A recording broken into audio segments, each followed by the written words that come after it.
थवा में तो बना ले थवा का पूरा। तुम हो दया के सागर फोटो आवा। हाँ भागा आगे। तुम हो दया के सागर जन्मों का मैं हूँ प्यासा।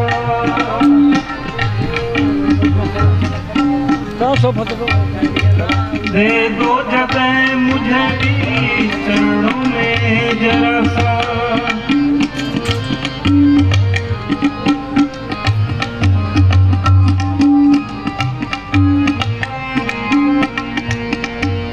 सुबह तुम्ही हो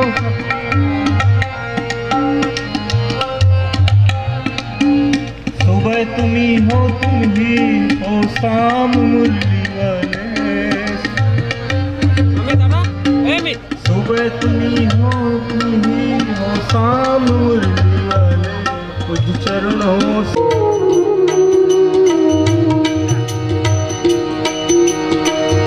कनक भवन रघुपति राजे अवध बिहारी सांवरिया। अवध बिहारी सांवरिया। ले चल अपनी नागरिया। ले चल अपनी नागरिया। अवध बिहारी जब से तेरा द्वार जब से तेरा द्वार मिला कहीं आना जाना भूल गए। कहीं कहीं आना जाना भूल गए। राधे जब से तेरा द्वार मिला कहीं आना जाना भूल गए। राधे बोलिए व्यास जी महाराज की जय। धर्म की मृगे द्रोणादक्षो बालचंद्रोगजानः द्वादशैतानि नामानि एवढे श्रुयाद्वे। विद्यारंभे विवाहे च प्रवेशे निर्गमे तथा संग्रामे संकटे सैव विघ्नस्तस्य न जायते। शुक्लां वरदरं देवं शशिवर्णं चतुर्भुजं प्रसन्नवदनं ध्यायेत सर्वविघ्नोपशान्ते। अभिप्सिदात् सिद्ध्यर्थं पूजितो यः सुरासुरैः स्वतराय च आघ्रे नरयसा वर्तमानो निवेशयन्नमृतं नचञ्च। हिरण्यजेन सविता हृदयेन देवो जाति भुवनानि पश्यन्। उग्रशभीमसद्वान्तसुधुनिः सा समास्ताभियुगवाच विक्षिपः स्वाहा। पावकानः सरस्वती वाजे प्रवाजेपति विघ्नं वश्युधिया वसु ध्यानं ध्यानार्थ पुष्पाणि समर्पयामि। श्रीपुराणपुरुषोत्तमाय नमः। पाद्योवाद्यमस्त्रोर्गमुखे आचमनीयं सर्वाङ्गे सुस्नानीयं जलं समर्पयामि। तावानुषमहिमातो जायांस्तपूर्वः पादो शिश्वा भूतानि त्रिपादस्यावृतं दिवि।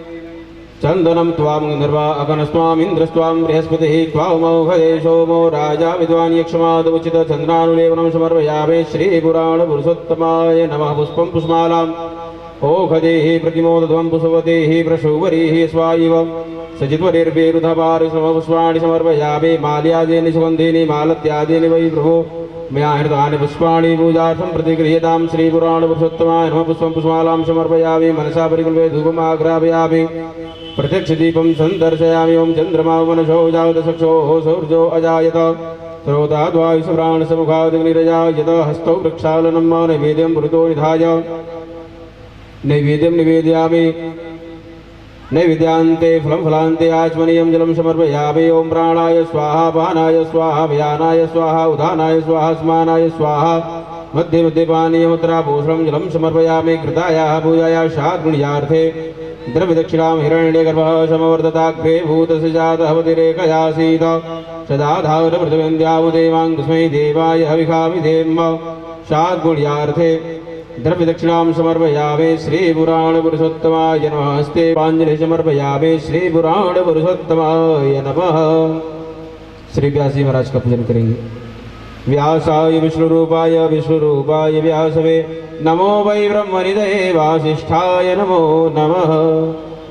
अखण्डमण्डलाकारं व्याप्तं येन चराचरं तत्पदं दर्शितं येन तस्मै श्रीगुरुवे नमः। व्यासपीठ से एक परिक्रमा कर लेंगे। यानि कानि च पापानि जन्मान्तरकृतानि च तानि सर्वाणि नश्यन्तु प्रदक्षिणपदे पदे। जय जय श्री सीताराम। बोली श्री हनुमान जी महाराज की जय।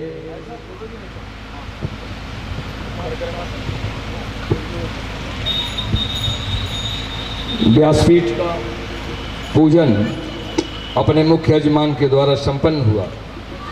अब मैं स्वागत की कड़ी के लिए जिनका नाम लेता हूँ, यद्यपि मैं ये माइक अपने जो संयोजक हैं श्री रमेश चंद्र दुबे जी के हाथ में होना चाहिए, लेकिन उन्होंने कहा कि थोड़ा सा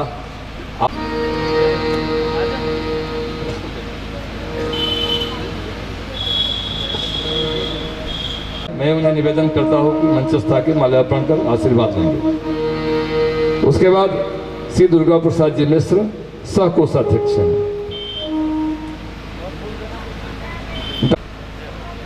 अब मैं अपने आदरणीय संयोजक महोदय से निवेदन करूंगा कि वो मंच पर आकर के माइक को अपने हाथ में संभालें, आगे की कार्रवाई करें। आदरणीय रमेश जी।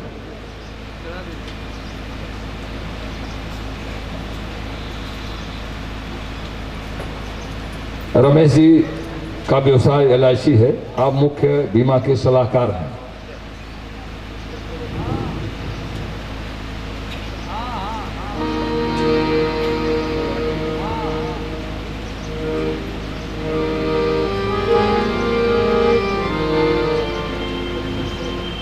वो ठीक है, वो कर लेंगे रमेश जी।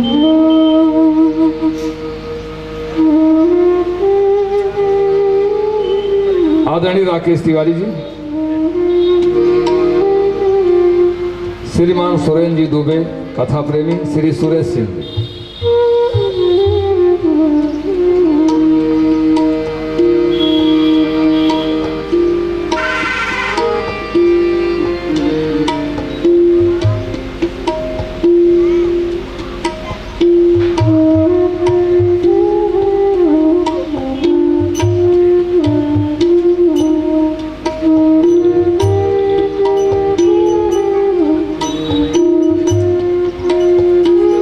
तथा मंदाकिनी में स्नान करने उपस्थित हुए सभी राम भक्तों से मैं राम राम कह रहा हूँ। आज हमारी श्री राम कथा समिति दिन रात मेरे ख्याल से 5 महीने से लगातार लगी हुई है। आप लोगों का स्नेह प्राप्त हुआ, आप लोगों की बड़ी कृपा हुई। जो किया है, मैं काशीनाथ पांडे जी से निवेदन करूंगा कि अगर इस राम कथा परिसर में हो तो कृपया मंच बनाएं और व्यासपीठ को प्रणाम करें। अनिल पांडे जी हैं, अनिल पांडे जी भी, जी देवरिया पंडित। इस प्रकार से श्री वेद प्रकाश मिश्र जी, कृपया मंच पर आन मुरादाबाद में हुआ है। इस समय महाराज जी ब्रज में निवास कर रहे हैं।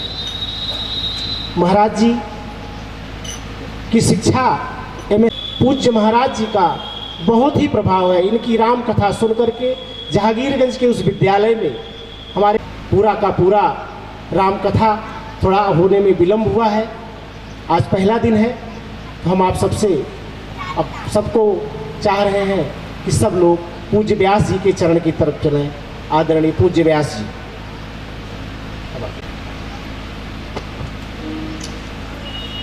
धन्यवाद श्री रमेश जी मिश्र। पंडाल में उपस्थित आप सभी भक्तिमती माताओं को और सभी भक्त भाइयों को, सभी को मेरा सादर प्रणाम है। सरयू मैया के इस पावन तट पर ये जो देवरिया गांव है, उसमें आज ऐसा संयोग है कि मैं देवरिया से ही आया हूँ। उधर भी एक देवरिया है, इधर भी ये देवरिया है, तो देवों की भूमि है निश्चित रूप से। और देवरिया के प्रति पूरे संसार के लोगों का बड़ा श्रद्धा है, क्योंकि ऐसी मान्यता है कि सभी ऋषियों का निकास देवरिया से ही हुआ है। ऐसी पवित्र भूमि पर आज मुझे कथा कहने का यह सौभाग्य प्राप्त हो रहा है। मेरा भी सौभाग्य है। बड़े प्रेम से आपसे निवेदन है कि ये अगहन का महीना है और अगहन का शुक्ल पक्ष प्रारंभ हो चुका है। आज सुबह 9:30 बजे के बाद द्वितीया प्रारंभ हो गई। तो ये अगहन का महीना जो होता है, अगहन, अग माने पाप, पापों का हन माने नाश करने वाला, इसको संस्कृत में मार्गशीर्ष बोलते हैं। भगवान ने गीता में अपनी विभूतियां बताते हुए कहा कि मैं वृक्षों में पीपल, नदियों में गंगा, पर्वतों में हिमालय और महीनों में मार्गशीर्ष हूँ। यही वो महीना है जिसमें भगवान राम का विवाह हुआ। मैं भी सोचता हुआ आ रहा था कि कथा में पंचमी के दिन भगवान का विवाह जनकपुर में हुआ और यहाँ भी पंचमी पड़ेगी, और 3-4 दिन बाद ही मुझे लगता है पंचमी पड़ेगी, जब आज द्वितीया है। तो यहाँ भी कोशिश करेंगे कि विवाह पंचमी के दिन ही भगवान श्री राम का विवाहोत्सव हम लोग प्रेम से मनाएं। तो देखिए, आपने ये जो कथा का समय रखा है, ये इतना पवित्र है। हालांकि जिस समय तय हो रहा था उस समय हम लोगों ने कोशिश भी की कुछ इधर उधर हो जाए कुछ, लेकिन सबने कहा नहीं, यही समय होगा। तो भगवान ने ऐसी योजना की कि भगवान श्री राम को ये समय सबसे प्रिय है, क्योंकि इसी समय उनका विवाह हुआ था, ये उनकी मैरिज एनिवर्सरी का टाइम। तो ये सब राम भक्तों का क्षेत्र है। तो किसी भी अनुष्ठान का जो फल होता है उसमें समय का भी बड़ा महत्व होता है। कौन से समय में आपने अनुष्ठान किया, कौन से स्थान पर आपने अनुष्ठान किया, इन दोनों का बड़ा महत्व। तो स्थान भी सबसे पवित्र है। सरयू नदी का पावन दक्षिणी तट है ये। किसी भी नदी का दक्षिणी तट अत्यंत पवित्र माना जाता है। अयोध्या भी आप देखेंगे तो सरयू जी के दक्षिण में बसी है। सरजू जी उत्तर में, उत्तर दिशि में सरजू पावन, अवधपुरी ममपुरी सुहावन। तो ये दक्षिणी तट सबसे पवित्र होता है। तो स्थान भी बहुत पवित्र है और काल भी बहुत पवित्र है। अब ऐसे पवित्र काल और पवित्र स्थान में 2 चीजें हमको अपनी ओर से करनी है, पवित्र भावना और पवित्र पुरुषार्थ। भावना तो आपकी पवित्र है, अगर भावना अच्छी ना होती तो आप कथा ही क्यों कराते। लेकिन अब इसमें मेहनत हम कितनी करेंगे, क्योंकि कई बार पंडाल में आके आपको ना तो हल चलाना है, ना फावड़ा चलाना है, ना कोई शारीरिक मेहनत करनी है। यहाँ जो सारी मेहनत है वो बौद्धिक है। कितना अच्छी तरह आप सुनते हैं इस पर निर्भर करता है। गणेश जी बुद्धि के देवता इसलिए हैं कि उनके कान सबसे बड़े हैं। क्यों बच्चों, गणेश जी को देखा है? ये जो बच्चे बैठे हैं छोटे छोटे, बुद्धि के देवता गणेश जी है ना, कान उनके सबसे बड़े हैं। तो गणेश जी सिखाना चाहते हैं कि जिसको भी बुद्धिमान बनना है उसके कान बड़े होने चाहिए। कान बड़े का अर्थ है कि सुनने की क्षमता अच्छी। हम सब जानते हैं कि एक ही क्लास में सब बच्चे पढ़ते हैं, शिक्षक सबको एक जैसा पढ़ाते हैं, लेकिन सुनने की अलग अलग पात्रता के कारण कोई उसमें से कलेक्टर बनता है तो कोई कंडक्टर भी नहीं बन पाता। तो ऐसे सबका रहता है। इसको पुरुषार्थ कहते हैं। तो ये हमारा व्यक्तिगत है। बाकी ये 25-25 नंबर की जो 2 चीजें हैं, स्थान और काल, तो 50 नंबर तो आपके हो ही गए। बाकी शेष 50 नंबर आपके हाथ में है। कितने भी अच्छी परसेंटेज आप बना सकते हैं इस 9 दिन के अनुष्ठान में, पूरा का पूरा फल भी ले सकते हैं, 100 में से 100 भी ले सकते हैं। ये आपके सुनने के और आपकी भावना के ऊपर निर्भर है। मंगलाचरण का गायन करिए, क्योंकि मंगलाचरण का गायन करने से अपना मन भगवान के चरणों में स्थिर होता है। भगवान के रूप का हम लोग ध्यान करते हैं। तो बड़े भाव से मेरे साथ कुछ श्लोक गाइए, कुछ चौपाई गाइए और अपने मन को प्रभु के चरणों में स्थिर करें। ऐसा आप सबसे निवेदन करते हुए सबसे पहले निवेदन है कि अपनी कमर सीधी कर लें और मेरे साथ 3 बार ओम का उच्चारण करें।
मंगलानां च कर्तारो वन्दे वाणी विनायकौ आदि तस्य नमस्कारा ये कुर्वन्ति दिने दिने आयुर्प्रज्ञाबलं वीर्यं तेजस्तेषां च जायते कर्पूरगौरं करुणावतारं संसारसारं भुजगेन्द्रहारं सदा वसन्तं हृदयारविन्दे भवं भवानी सहितं नमामि लोकाभिरामं रणरङ्गधीरं राजीवनेत्रं रघुवंशनाथं कारुण्यरूपं करुणाकरं तं श्रीरामचन्द्रं शरणं प्रपद्ये मनोजवं मारुततुल्यवेगं जितेन्द्रियं बुद्धिमतां वरिष्ठं वातात्मजं वानरयोतमुख्यं श्रीरामदूतं शरणं प्रपद्ये बोलिए रामचंद्र भगवान की जय। श्री हनुमान जी महाराज की जय। श्री गुरु चरण सरोज निज मन मुकुर सुधार वरनो रघुबर विमल यश जोदायन फलचार उदीन तनु जानि अस विचारि रघुवंश मणि हरहु विषम्भव वीर श्री राधा मेरी स्वामिनी मैं राधे को दास जन्म जन्म मोहि दीजियो श्री राम जय राम जय जय जय राम श्री राम जय राम जय जय राम श्री राम जय राम जय जय राम श्री राम जय राम जय जय राम मंगल भवन अमंगल हारी मंगल भवन अमंगल हारी प्रभु सुदशरथ अजित बिहारी प्रभु सुदशरथ अजित बिहारी जय जय जय हनुमान गोसाई जय जय जय हनुमान गोसाई कृपा करहु गुरुदेव की नाई कृपा करहु गुरुदेव की नाई जहि विधिनाथ होए हित मोरा जहि विधिनाथ होए हित मोरा करहु सो बेग दास में तोरा करहु सो बेग दास में तोरा दीन दयाल बिरद संभारी दीन दयाल बिरद संभारी हरहु नाथ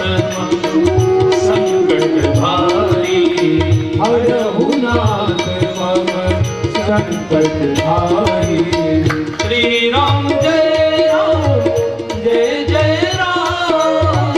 श्री राम जय राम जय जय राम। श्री राम जय राम जय जय राम। श्री राम जय राम जय जय राम। श्री राम जय राम जय जय राम। श्री राम जय राम जय जय राम। श्री राम जय राम जय जय राम। श्री राम जय राम जय जय राम। सागर शिव राय अगमान वदन विशद राम गुण गाथा। जय जय गिरिवर राज किशोरी। जय जय गिरिवर राज किशोरी। जय महेश मुख चंद्र चकोरी। जय महेश मुख चंद्र चकोरी। जय गज बदन शरणानंद माता। जय गज बदन शरणानंद माता। जगत जननी कामिनी ज्योति गाता। जय गज बदन शरणानंद माता। जगत जननी कामिनी ज्योति गाता। राम कथा कली आमद गाई। राम कथा कली आमद गाई। सुजन सजीवन मोरी सुहाई। सुजन सजीवन मोरी सुहाई। गुरु के तुमार महेश भवानी। गुरु के तुमार महेश भवानी। प्रणव दीन बंधु दिन दानी। गुरु के तुमार महेश भवानी। प्रणव दीन बंधु दिन दानी। सागर शिव हिनाय अब माता। वर्णव विशद राम गुण गाथा। सागर शिव हिनाय अब माता। वर्णव विशद राम गुण गाथा। बोलिए सरस्वती मैया की जय। श्री गणेश जी महाराज की जय। श्री सदगुरुदेव महाराज की जय। श्री गोस्वामी तुलसीदास जी महाराज की जय। आज के आनंद की जय। सब संतन की जय। सब देवन की जय। सरयू मैया की जय। ओम नमः पार्वती पतये हर हर महादेव।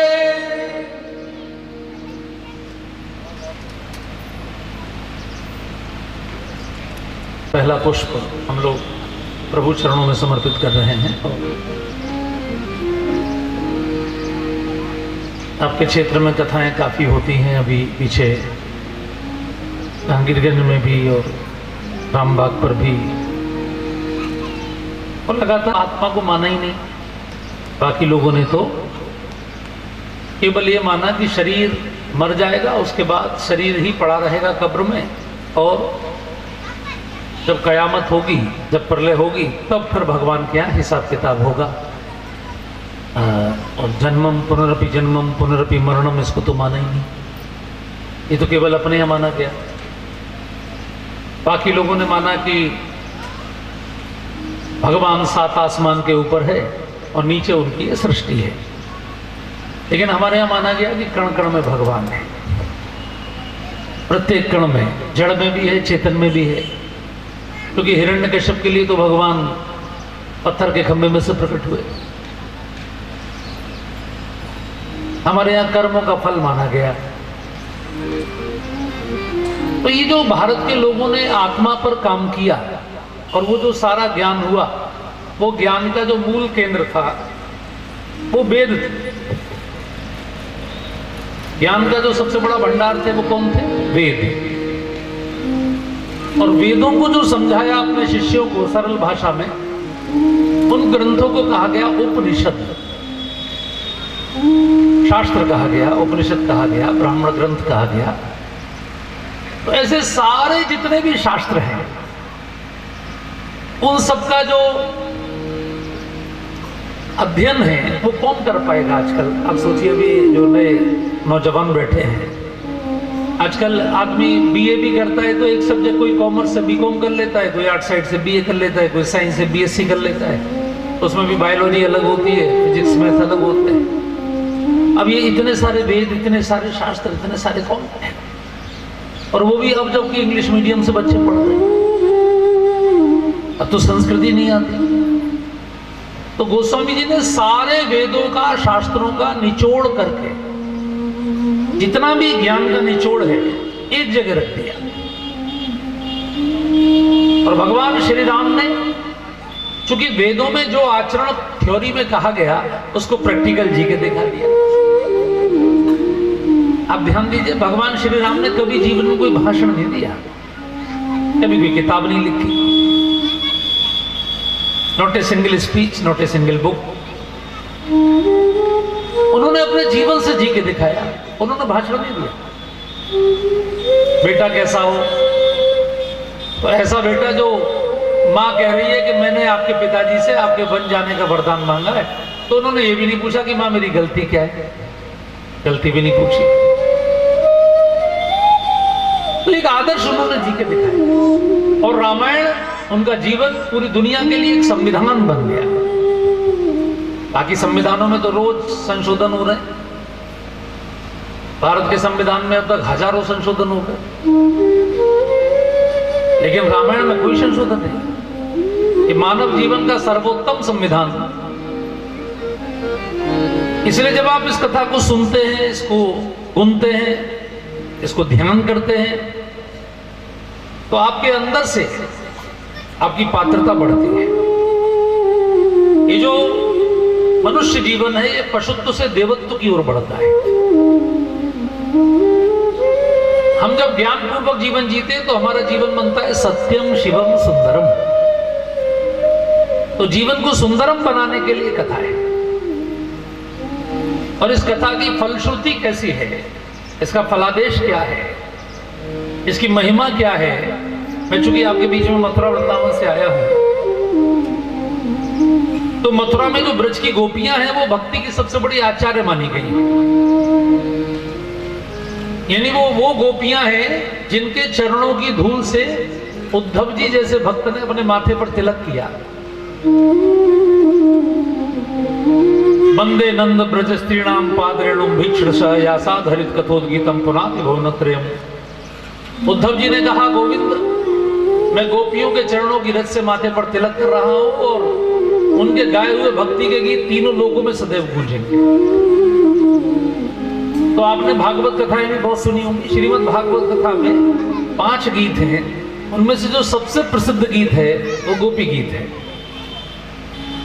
तो गोपी गीत गोपियों ने रोते हुए गाया है, बहुत रोते हुए। उसमें 19 श्लोक हैं। तो उसका जो 9वां श्लोक है, जो कि अपनी कथा 9 दिन की है यहाँ, तो वो जो 9वां श्लोक है गोपी गीत का, वो कथा के बारे में है। गोपियां भगवान की कथा के बारे में एक श्लोक बोल रही हैं। आप उसको ध्यान से सुनिए और फिर देखिए कथा की महिमा गोपियों ने कैसी बताई है। तब कथामृतम तप्त जीवनम तपीभिरीडितम कल्मषापहम् श्रवण मंगलम् श्रीमदाद्भुतम् भुवि गृह्णन्ति भूरिदा जनाः भुवि गृह्णन्ति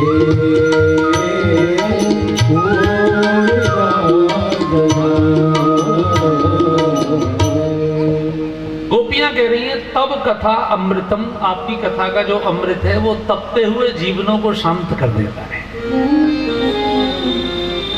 आजकल आदमी कितना तप रहा है आप समझ रहे हैं? काय की तपन है, काम की, क्रोध की, मोह की, इतनी टेंशन से आप सोचिए। ये 4 बीमारियां जो दुनिया में बढ़ रही हैं बहुत तेजी से, blood pressure, diabetes, depression, heart, इन चारों का कारण तो एक ही, टेंशन।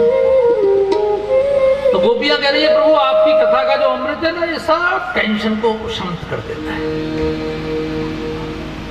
और मन में जितने प्रकार के विकार हैं उनको भी समाप्त करके मन को शुद्ध कर देता है। कलमश अपहम, कलमश माने कीचड़, कीचड़ को साफ कर देता है, मन में जो कीचड़ है। और फिर बोल रही है श्रवण मंगलम श्रीमदानंदम भूमि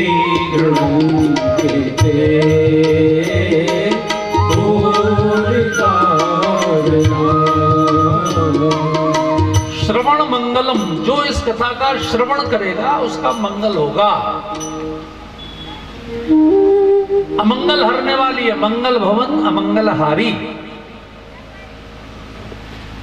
और क्या देने वाली है? श्री मदादतम। श्री में क्या होता है? अष्ट सिद्धि 9 निधियां। आप में से पंडाल में जितने भक्त बैठे हैं कोई ऐसे हैं जो श्री ना चाहते हैं? सभी अपने को कहलवाते हैं श्रीमान, श्रीमती, सब अपने नाम के आगे श्री लगाते हैं। बड़े बड़े महंत भी, बड़े बड़े सन्यासी भी श्री श्री 1008 लगाते हैं। कुछ लोग लगाते हैं अनंत श्री। What is Shri? श्री माने संसार का ये जितना भी ऐश्वर्य आपको दिखाई देता है ये सब श्री के अंतर्गत है। आप कभी तिरुपति बालाजी के मंदिर जाएंगे ना तो वहां भगवान विष्णु के दोनों ओर 2 देवियां खड़ी हुई दिखाई देती हैं। उनकी 2 पत्नियां हैं, एक का नाम है श्री देवी, एक का नाम है भूदेवी। एक तो पृथ्वी उनकी पत्नी है। आप जब सवेरे जगते हैं तो पृथ्वी को प्रणाम करते हैं, विष्णु पत्नी नमस्तुभ्यम पादस्पर्शम क्षमस्व में। पृथ्वी को भगवान ने तो निकाला, कितना निकाला? 29%, 71% पे तो अभी भी पानी भरा हुआ है। हम लोगों के लिए भगवान ने 12 अवतार लेकर पृथ्वी को निकालकर स्थापित किया। वो भूदेवी है, लेकिन अकेली पृथ्वी से तो काम नहीं चलेगा। तो फिर पृथ्वी पर ऐश्वर्य यानी भगवान की माया, ये जितनी बिल्डिंग है, जितनी कार हैं, जितने प्रकार के कपड़े, जेवर, ये सब जो ऐश्वर्य दिखाई पड़ रहा है ये श्रीदेवी है। इसमें अष्ट सिद्धि 9 निधि आता है। आपका रूप है, आपका बल है, आपका ध्यान है, आपका परिवार है, मित्र हैं, बच्चे हैं, प्रतिष्ठा है, पद है, ये सब श्री में आता है। आपकी आयु। कौन है ऐसा जो ना चाहता हो इसको? हम लोग भगवान का जब आरती गाते हैं तो सबसे पहले क्या मांगते हैं? भगवान से क्या मांगते हैं? सबसे पहले भक्ति नहीं मांगते आप? जो ध्यावे फल पावे दुख बिन से मन का, स्वामी दुख बिन से मन का, सुख संपत्ति घर आवे, माल पानी घर आवे। भैया भैया, ए भैया, हम नहीं मांग रहे हैं। आपको चाहिए वहां वो दान पात्र रखा है, देखो वो 3 दान पात्र समिति ने रखे हैं इतने बड़े बड़े, उसमें चढ़ाई। देखिए आपका मास्क गिर गया भैया, आपको जोश कैसे आ गया? बैठिए बैठिए। दुख बिन से मन का, स्वामी दुख बिन से मन का, सुख संपत्ति घर आवे, माल पानी घर आवे, कष्ट मिटे करता, ओम जय जगदीश हरे। तो सबसे पहले आपने प्रार्थना की कि मन के दुख का विनाश हो जाए और सुख संपत्ति घर में आ जाए और तन का भी कष्ट मिट जाए। तब हम मानेंगे क्या? मातु पिता तुम मेरे, शरण कहूं मैं किसके, की स्वामी शरण जाऊं मैं किसकी तुम बिन और न दूजा सुख बिन और न दूजा आस करूं मैं जिसकी ओ जय जगदीश हरे। यानी जो माल पानी देगा, जो सुख संपत्ति देगा, जो मन के कष्ट का विनाश करेगा, वही तो माई बाप है। सबसे लास्ट में आपने कहा विषय विकार मिटाओ, श्रद्धा भक्ति बढ़ाओ, ये तो सबसे लास्ट में कहा। कलयुग का आदमी बहुत चालाक है, उसने कहा जी विकार हटाने की आवश्यकता नहीं है, वो हटाना चाहे तो हटा दीजिएगा, नहीं तो पहले तो माल दीजिए, ये तो मांगते हैं। इसलिए गोपियों ने कहा ये गारंटी है कि जो भी आपकी कथा का श्रवण करेगा आप उसको श्री प्रदान करेंगे, श्रीमद। इसलिए बोला जाता है श्रीमद भागवत, श्रीमद रामचरितमानस, श्रीमद भगवद गीता, ये जो हमारे ग्रंथ हैं ये हमको श्री प्रदान करने वाले हैं।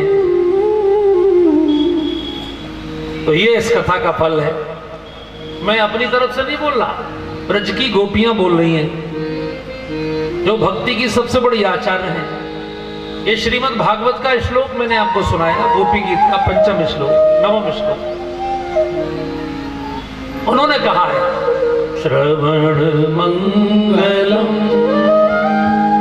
श्रीमदागतम गोपी गृह्णन्ति ते पूरिता जनाः गोपी गृह्णन्ति ते पूरिता जनाः। प्रत्येक व्यक्ति चाहता है कि देवता मेरी सहायता करें, क्योंकि जितना आप देखते हैं आंखों से उससे ज्यादा सूक्ष्म जगत है। आप क्या सोचते हैं अपने बारे में वो अलग बात है, देवता आपके बारे में क्या सोचते हैं वो अलग बात है।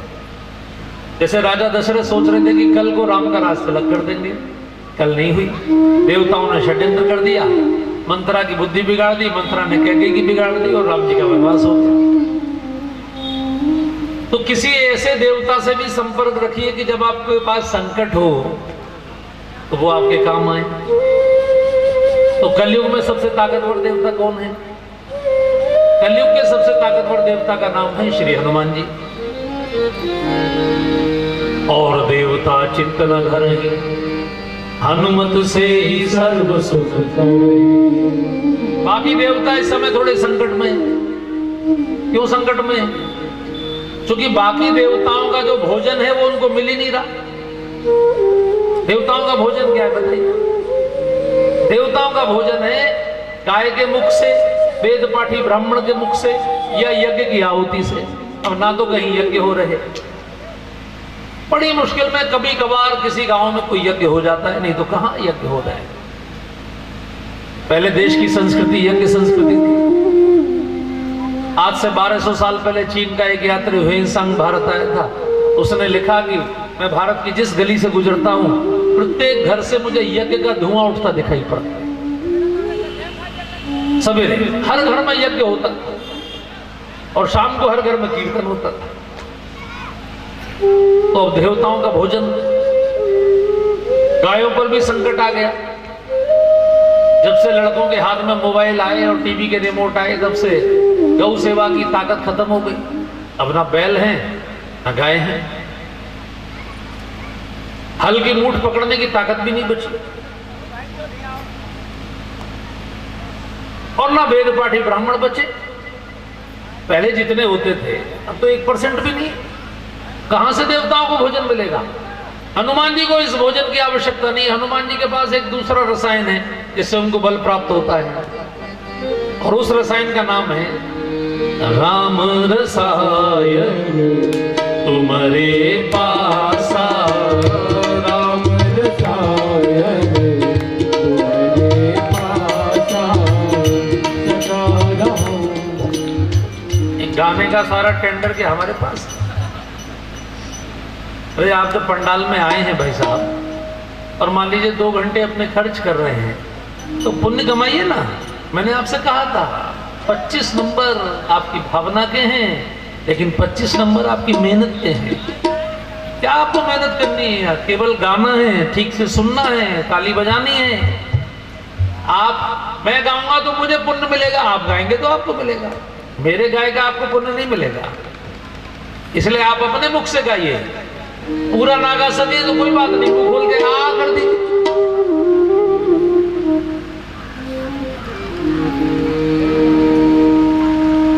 हनुमान जी बैठे, आपका जैसे ही मुंह खुलेगा गाने के लिए, हनुमान जी अपनी डायरी में आपका नाम नोट कर लेंगे। गा रहे थे, उनकी कृपा बरसे। तो इसलिए गाइए, कितना भी गाएं। राम रसायन तुम्हारे पासा, राम रसायन तुम्हारे पासा, सदा रहो रघुपति के दासा, सदा रहो रघुपति के दासा। जय जय हनुमान गोसाई, कृपा करो गुरु देव की नाई, कृपा करहु गुरु देव की नाई। अष्ट सिद्धि नव निधि के दाता, अष्ट सिद्धि नव की माता, असबर दीन जानकी माता। तो इस समय जो सबसे ताकतवर देवता हैं, जो कि बाकी देवताओं की इस समय हालत खराब चल रही है। पवन देवता की हालत तो इतनी खराब है कि दिल्ली में सांस लेना दूभर है। बहुत सारी जगह वायु प्रदूषित हो गई है। अभी कोरोना, क्योंकि मुख में 32 दांत होते हैं, हनुमान जी राम नाम के अलावा कुछ नहीं लेते। तो एक देवता को आप अपना बना लीजिए, फिर देखिए कैसी कृपा आप पर बरसती है।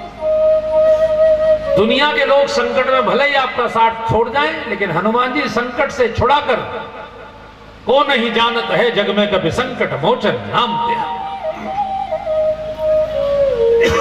बस हनुमान जी की एक थोड़ी सी समस्या है कि वो अपना बल भूल जाते हैं, उनको जगाना पड़ता है।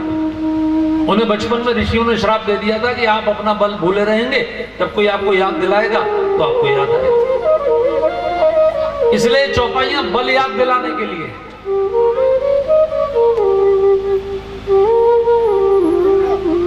तो राम कथा में आप जब कथा सुनेंगे तो उसमें हनुमान जी से भी आपकी भेंट होगी, क्योंकि हनुमान जी भी इस कथा के श्रवण करने में रामचरित सुनवे के रसिया है। श्री गोस्वामी तुलसीदास जी को भी हनुमान जी रामकथा में तो मिले थे। गोस्वामी तुलसीदास जी रोजाना जब जंगल में डोल डाल जाते थे, डोल डाल समझते? नए बच्चे पूछ रहा हूं, नए बालक नहीं समझते। खेतों में जब लोग लोटा लेके जाते थे पहले, जब मोदी जी ने शौचालय नहीं बनवाए, अब तो घर घर इज्जत घर, उस पर नाम पड़ा सुंदर रखा, इज्जत घर। बाकी सब घर बेइज्जत घर। क्या नाम दिया इसको? पुराने जमाने में तो ऐसा कुछ होता नहीं था। तो गोस्वामी जी जब लोटा लेके जाते थे तो उसमें जो लोटे में पानी बचता था, क्योंकि संत थे, संत का हृदय तो बड़ा दयालु होता है। रास्ते में कोई पेड़ पड़ता था, उसकी जड़ में डाल देते थे। एक दिन पानी नहीं बचा तो गोस्वामी जी को बड़ा दुख हुआ। उस पेड़ के पास आके उन्होंने हाथ जोड़ के कहा, भैया क्षमा कर देना, आज हम आपको पानी नहीं डाल पाए। तो उस पेड़ पे से एक प्रेत प्रकट हुआ, एक भूत प्रेत। गोस्वामी जी घबरा गए। उस प्रेत ने कहा, घबराइए मत महाराज, आपने मुझे बहुत पानी पिलाया है, तो मैं तो प्रेत हूं। प्रेत को ये श्राप होता है कि कोई भी प्रेत कभी भी शुद्ध जल नहीं पी सकता। प्रेत सदैव अशुद्ध जल ही पिएगा। तो आप ये जो अशुद्ध जल डालते थे, इसको मैं पीता था। आपने मुझे पानी पिलाया, मैं आपकी क्या सेवा करूं? गोस्वामी जी ने कहा, आप क्या सेवा कर सकते हैं? उसने कहा, मैं आपको जमीन में गड़े हुए कई खजाने बता सकता हूं।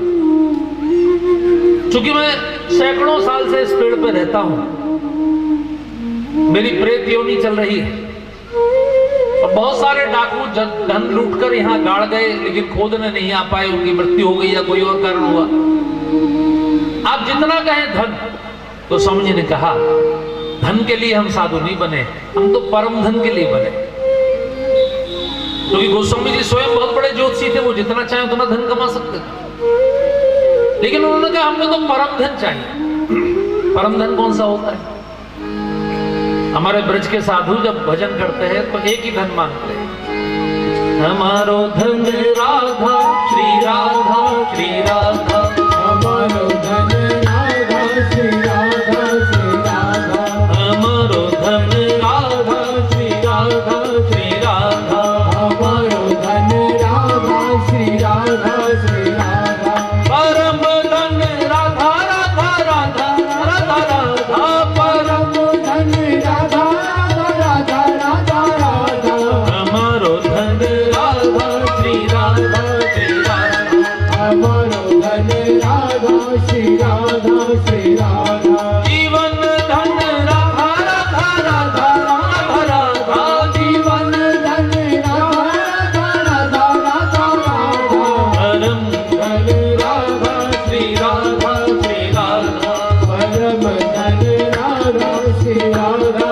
श्री राधा। सबकी ताली जय हो।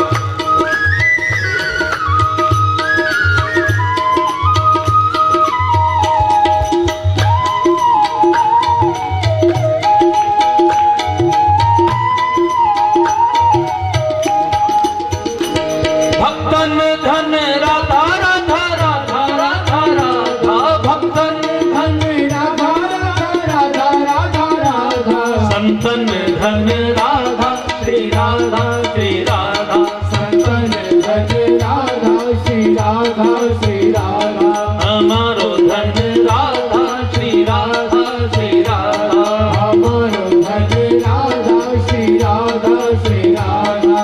जय जय श्री राधे। गोस्वामी जी ने कहा हमारे परम धन तो श्री राम हैं। उस प्रेत से कहा क्या आप मुझे राम के दर्शन करा सकते हैं? उसने आंखों से आंसू बहाकर कहा अगर मैं इतना भाग्यवान इतना पुण्यात्मा होता तो मैं प्रेत क्यों बनता? मैं तो पापी था, अज्ञानी था, इसलिए प्रेत बना।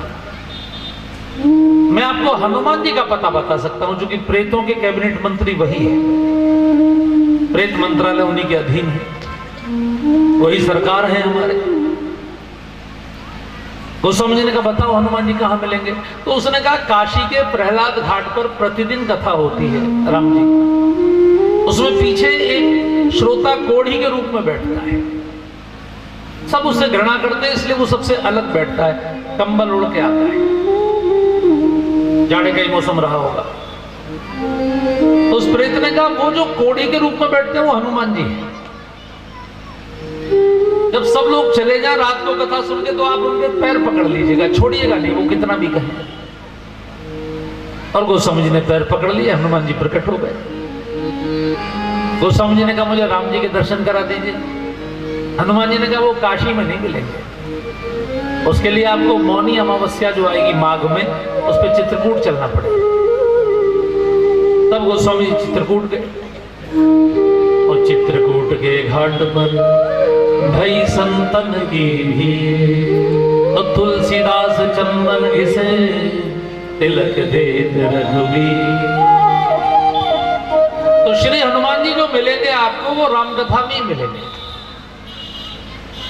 इसलिए यहां जितने प्रेम से आप गाएंगे, जितने प्रेम से श्री हनुमान जी को सुनाएंगे, और हनुमान जी को यदि आप गुरु मानते हैं तो उनसे ये भी सीख सकते हैं कि जैसे आपके हृदय में राम जी बसे हुए हैं, हमारे हृदय में भी राम जी बसे।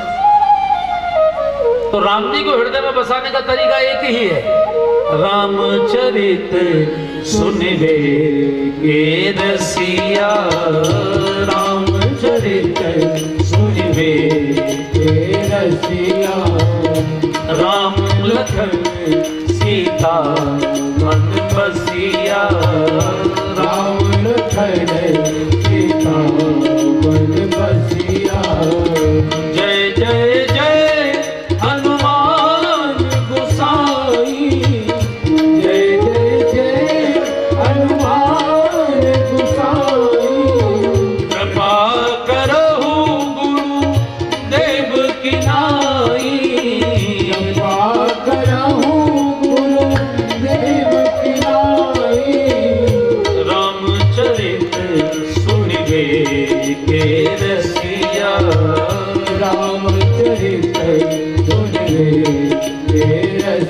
मैया।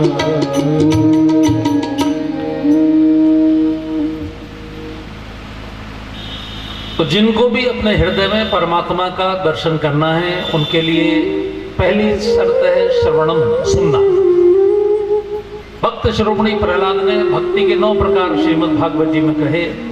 श्रवणम, कीर्तनम, विष्णु स्मरणम, पाद सेवनम, अर्चनम, वंदनम, दास्यम, सख्यम, आत्मनिवेदनम।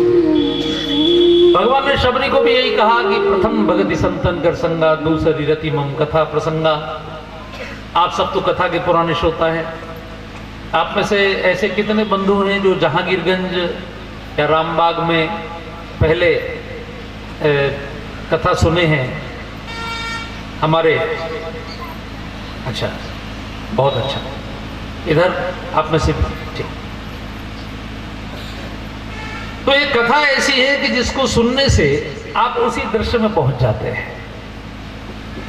और देखिए, जैसे गर्मी के कपड़े अलग हैं, अब आप जाड़े में शॉल ओढ़ के बैठे हैं, आप जैकेट पहन के बैठे हैं। जैसे जाड़े के कपड़े अलग हो गए, गर्मी के कपड़े अलग हैं, बरसात के अलग हैं, वैसे ही हर मौसम की सब्जियां अलग हैं, फल अलग हैं। उसी प्रकार हर युग में परमात्मा की कृपा प्राप्ति का साधन भी अलग है। जो परमात्मा की कृपा बरसती थी सतयुग में ध्यान से, योग से, वही त्रेता में बरसती थी यज्ञों से, वही द्वापर में पूजा से, अनुष्ठानों से, और वही कलयुग में भगवान के पावन कथा कीर्तन से वही कृपा बरसती है। इसका प्रमाण यह है कि कलयुग में पूरी पृथ्वी का जो प्रथम सम्राट हुआ वो राजा परीक्षित हुआ। जैसे कलयुग प्रारंभ हुआ, युधिष्ठिर ने सत्ता छोड़ दी और युधिष्ठिर 5 पांडव द्रौपदी के साथ स्वर्गारोहण चले गए, परीक्षित का तिलक किया। तो कलयुग के प्रथम सम्राट जिनका साम्राज्य पूरी पृथ्वी पर था, उनका नाम था राजा परीक्षित।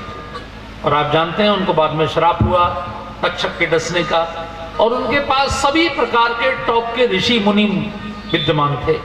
आखिर सम्राट थे पूरी पृथ्वी के। उसमें यज्ञाचार्य भी थे, उसमें ध्यान योगी भी थे, उसमें सब प्रकार के लोग थे। लेकिन कोई भी व्यक्ति उनके मोक्ष की गारंटी नहीं दे पाया। उन्होंने सबसे पूछा, तब सुखदेव जी ने कहा कि मैं आपको मोक्ष की गारंटी देता हूं। आपके पास तो 7 दिन है, अगर आपके पास 7 मिनट भी होते तो मैं आपको मोक्ष करा देता।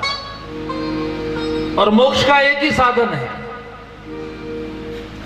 सुखदेव जी ने जो श्लोक बोला, 2 स्कंद के प्रथम अध्याय का 5वां श्लोक, तस्मात् भारत सर्वात्मा भगवान ईश्वरो हरि।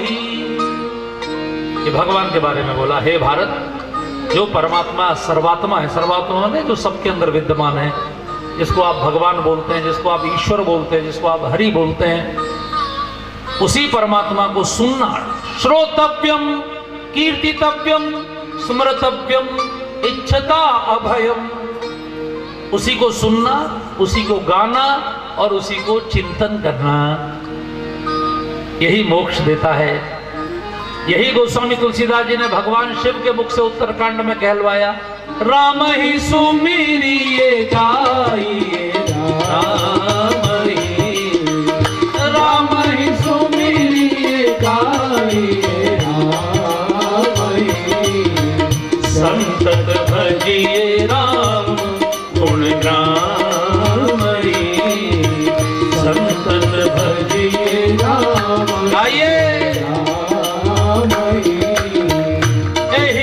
काल ना साधन दूजा, जोग जप तप व्रत पूजा, राम ही सुमिरिए गाइए, राम ही संतत भजिए राम गुण गाम।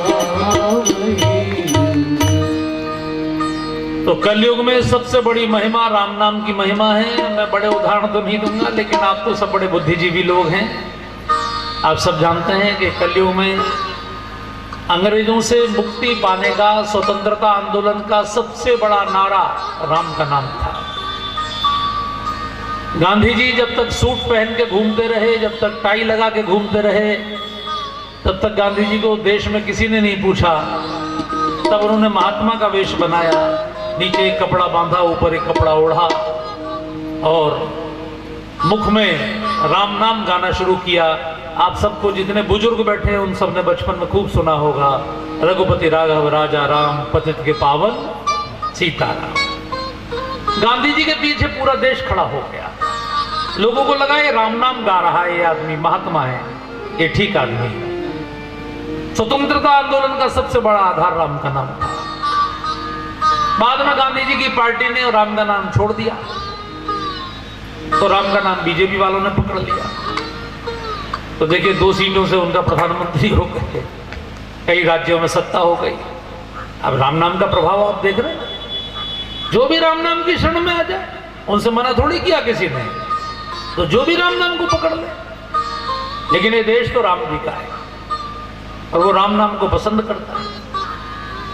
तो ये मैं आपको कोई पुराने उदाहरण नहीं बता रहा हूं, बिल्कुल सटीक। अभी आप विश्लेषण करके देखिए, जिसने राम को काल्पनिक कहा वो बिखर गए, कितनी पार्टियां बन गई। जिन्होंने राम को कल्पना कहा उनका क्या हाल हुआ, गड्ढे में पहुंच गए, बच नहीं पा रहे। अब राम जी के मंदिर जा रहे हैं, पहले राम को कल्पनाशील कहते थे। तो राम नाम की तो अपार महिमा है। श्री हनुमान जी तो राम नाम से ही प्रसन्न होते हैं। पूरे भारत की सेना की मिलिट्री के जवान जब भी आपस में मिलते हैं तो राम नाम राम राम करके अभिवादन करते हैं। मैं आपके बीच में मथुरा से आया हूं। मथुरा भगवान कृष्ण की नगरी है, लेकिन वहां भी कोई मरता है तो उसके पीछे राम नाम सत्य है ही बोला जाता है। काशी महादेव की नगरी है, काशी में भी कोई मरता है तो उसके पीछे राम नाम सत्य है ही बोला जाता है। पूरे देश में राम का नाम है। इसलिए आप लोग क्या बोलते हैं कि बच्चे बेटे स्कूल जाते हो? ये जो छोटा स्कूल जाते हो, कौन सी क्लास में?